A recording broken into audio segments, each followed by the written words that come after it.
When I'd finished my first biography, someone suggested to me that I should next write about Edward Whymper. He was the 25-year-old Englishman who was the first person to climb the Matterhorn. And what really intrigued me about that story was why an Englishman should be the first person to climb Switzerland's best-known peak. And in fact, as I discovered, it was the English who did so much to develop the Alps, as opposed to the Swiss themselves, the Italians, the Bavarians, the Austrians and the French. It's an extraordinary story.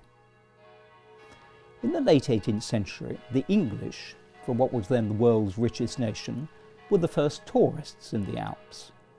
In the Victorian age, they bagged by far the largest number of virgin peaks.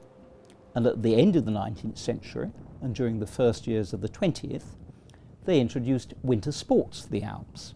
Skating, tobogganing, in the form of the spine-chilling Cresta Run in St Moritz, and of course skiing. Amongst the winter sports pioneers was Sir Arthur Conan Doyle, who introduced skiing to Switzerland in 1895. That year, he wrote in the Strand magazine that skiing opens up a field of sport which is, I think, unique.